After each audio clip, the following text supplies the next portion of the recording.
ഇന്ന് ഞാൻ പോകുന്നത് പത്തനംതിട്ടയുടെ മലയോര പ്രദേശമായ സീതത്തോട്, അവിടെ കോട്ടപ്പാറമല നട ശ്രീ മഹാദേവ ക്ഷേത്രം. അങ്ങോട്ടുള്ള പോക്കും കാഴ്ചകളുമൊക്കെ അതിമനോഹരമാണ്. ചെറുതായിട്ട് മഴ ചാറുന്നുണ്ട്. ക്ഷേത്രത്തിൽ ചെല്ലുമ്പോൾ മഴയാണെങ്കിൽ ഒരു പരിപാടി നടക്കത്തില്ല. 2-3 കിലോമീറ്റർ ചുറ്റിക്കറങ്ങി കയറി ചെല്ലുന്നൊരു മലയാണ് ഈ ക്ഷേത്രം ഇരിക്കുന്ന സ്ഥലം. ഇത് മണിയാറാണ്. ആ വലത്ത് സൈഡിൽ കാണുന്നത് പോലീസ് ക്യാമ്പാണ്. പോലീസ് ട്രെയിനിങ്ങും എല്ലാം ഉള്ളതാണ്. രാവിലെയൊക്കെ വന്നു കഴിഞ്ഞാൽ ഇവിടെ പോലീസുകാർ ഓട്ടവും ചാട്ടവും ആഹ്ലാദമാണ്. വനത്തിൻ്റെ ബോർഡർ ഭാഗമാണ്. വനത്തിൻ്റെ അകത്താണ് ഈ പോലീസ് ക്യാമ്പ് ഇരിക്കുന്നത്. ഇതിൻ്റെ ഇടത്ത് സൈഡ് മണിയാർ ഡാമിലേക്ക് ഇറങ്ങുന്നില്ല. വീഡിയോ അപ്പോഴത്തേക്ക് ഒരുപാട് ലോങ് ആയി പോകും. ഇതിൻ്റെ തന്നെ തൊട്ട് മുകളിൽ ഈ ഇടത്ത് സൈഡിൽ തന്നെ ഒരു ചെക്ക് ഡാമും ഉണ്ട്. അങ്ങോട്ടും ഇറങ്ങുന്നില്ല, സമയം കിട്ടത്തില്ല. ഇതെല്ലാം തേക്കും കൂപ്പാണ്. ഇവിടുന്ന് കുറച്ചുകൂടെ അങ്ങോട്ട് മാറിക്കഴിഞ്ഞാൽ വനമാണ്, ഫുള്ള് വനമാണ്. ഇതുവഴിയൊക്കെ വന്നു കഴിഞ്ഞാൽ രാത്രി വന്നാൽ വന്യമൃഗങ്ങളും എല്ലാം ഉള്ളതാണ്. പന്നിയും മാനും കേഴയും അതും ഇതും എല്ലാം. ആന ആദ്യം അവിടെ ഒന്നും ഇറങ്ങാറില്ല, ഉള്ളിലോട്ടൊക്കെ ഉണ്ട്.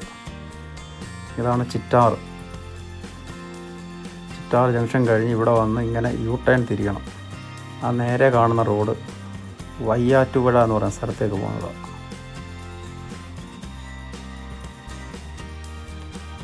രണ്ട് സൈഡും മലകളും വനങ്ങളും.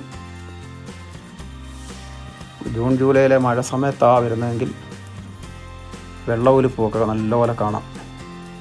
ഇപ്പോൾ ഞാൻ വരുന്ന ഈ സമയത്തൊക്കെ മെയ് മാസത്തിലെ മഴ ഇങ്ങനെ തുടങ്ങിയിട്ടേ ഉള്ളൂ. അല്ലെങ്കിൽ നല്ലപോലെ കാണാമായിരുന്നു. വെള്ളമൊക്കെ ഒലിച്ചിങ്ങനെ സ്ത്രീകൾ മുടി പിന്നിയിട്ട പോലെ വെള്ളം ഒഴുകി ഇറങ്ങുന്നതൊക്കെ കാണാം. ഇതുവഴി യാത്ര ചെയ്യുന്നത് നല്ലൊരു അനുഭൂതിയാണ്. രണ്ട് സൈഡും കാടുകളും മലകളും ഒക്കെ കണ്ട് ആസ്വദിച്ച് പോകാം. ഇതുവഴി വരുമ്പം ഡ്രൈവിങ്ങും വളരെയധികം ശ്രദ്ധിച്ച് വേണം വരാൻ. റോഡിന് അകലക്കുറവ്, ഒരു സൈഡ് നല്ല കുഴി, വളവ് തിരിവ് എല്ലാം ഉണ്ട്. ഇത് സീതത്തോട് ജംഗ്ഷൻ. ഇവിടം കഴിഞ്ഞാൽ പിന്നെ ഇതേപോലെ ഒരു ജംഗ്ഷൻ ഇല്ല. ഇവിടം കഴിഞ്ഞാൽ പിന്നെ ആങ്ങമൊഴി, മൂഴിയാർ, ഗവി ഭാഗങ്ങളാണ്. ഇത് പുതിയതായിട്ട് പണിത പാലമാണെന്ന് തോന്നുന്നു കാഴ്ചയിൽ. ഇവിടുന്ന് ശകലം കൂടെ മുമ്പോട്ട് പോയിട്ട് വലത്തോട്ടാണ് എനിക്ക് കയറി പോകേണ്ടത്. ഇതാണ്ട് ഈ കാണുന്ന റോഡ്. ഇവിടെ ഒരു പവർ ഹൗസ് ഉണ്ട്. അത് കണ്ടതിന് ശേഷം നമുക്ക് ക്ഷേത്രത്തിലേക്ക് കയറി പോകാം. ക്ഷേത്രം ഈ പവർ ഹൗസിന് നേരെ മുകൾ ഭാഗമാണ്. അവിടുന്ന് നടന്നു പോകാൻ സ്ഥലമുണ്ട്, പക്ഷേങ്കിൽ കുത്തുകയറ്റമാണ്. അതുകൊണ്ട് അതുവഴി ഞാൻ പോകുന്നില്ല. ഇത് മൂഴിയാർ ഡാമിൽ നിന്ന് ടണൽ വഴി വെള്ളം വന്ന് ഇവിടുന്ന് കറണ്ട് ഉൽപ്പാദിപ്പിച്ച് കക്കാട്ട് ആറ്റിലേക്ക് ഈ വെള്ളം പോകുന്നത്. ആ വെള്ളം ഒലിച്ച് ചെല്ലുന്നതാണ് ഞാൻ മുമ്പ് പറഞ്ഞ ചെക്ക് ഡാമും മണിയാർ ഡാമിലേക്കുമാണ്. അവിടുന്ന് അത് പെരുന്നാട് വഴി പമ്പയാറ്റിലേക്ക് ചെന്ന് ലയിക്കും. അവിടുന്ന് പിന്നെ പമ്പയാറായി രൂപം പ്രാപിക്കും.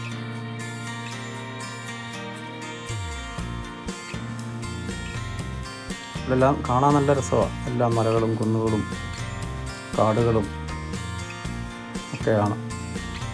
പവർ ഹൗസിൻ്റെ അകത്തോട്ട് പ്രവേശനമില്ല, അതുകൊണ്ട് അകത്തോട്ടൊന്നും കയറിയില്ല.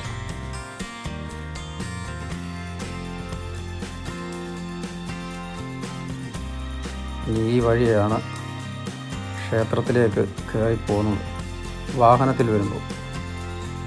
ഇതുവഴി കയറി നല്ല കയറ്റമാണ്. ഒരു 2-3 കിലോമീറ്റർ ഉണ്ട്. ഒരു സൈഡ് അഗാധമായ കുഴിയാണ്. പക്ഷേ രണ്ട് സൈഡിലും ആൾതാമസവും കാര്യങ്ങളൊക്കെ ഉണ്ട്. അതുകൊണ്ട് നമുക്ക് മനസ്സിനൊരു പേടിയോ ഭയമോ ഒന്നും വരത്തില്ല.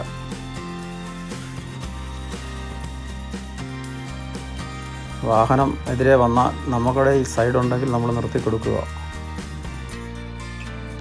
കാര്യം നല്ല ഒരു കാറിന് വിശാലമായിട്ട് പോവാം, അതിനുള്ള അകലമേ ഉള്ളൂ.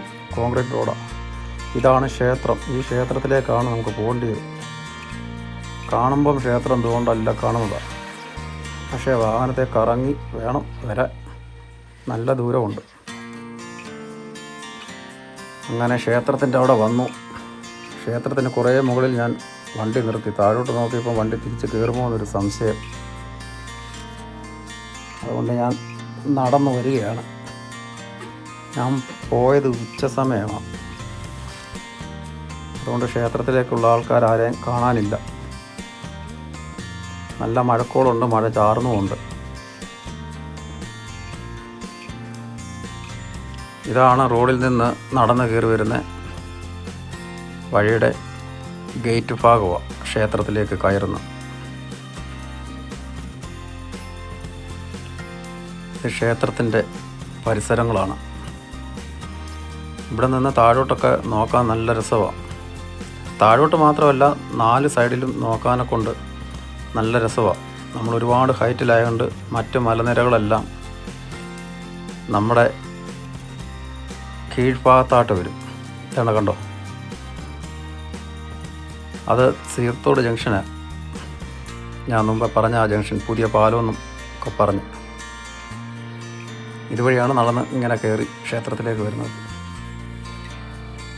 നടക്കാൻ ഇഷ്ടമുള്ളവർക്ക് നല്ലൊരിതാണ്. നല്ല മഴക്കാറ് കയറിക്കിടക്കുക, മഞ്ഞുമുണ്ട്. വേണ്ട, അതാണ് സീതത്തോട് ജംഗ്ഷൻ.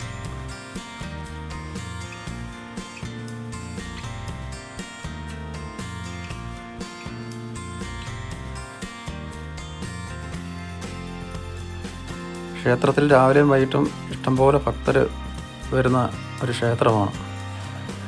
ഞാൻ വന്നത് ഒരു ഉച്ച സമയവും പിന്നെ മഴയും കാര്യങ്ങളൊക്കെ ആയതുകൊണ്ട് ആരെയും കാണാൻ ഇല്ലെന്ന് മാത്രമേ ഉള്ളൂ. നല്ല തിരക്കുള്ളൊരു ക്ഷേത്രമാണ്. മഹാദേവർ ക്ഷേത്രം. ഇതാണ് ക്ഷേത്രത്തിൻ്റെ ഫ്രണ്ട് ഭാഗം. ക്ഷേത്രം അടച്ചിട്ടേക്കുക. ശംഭോ മഹാദേവ.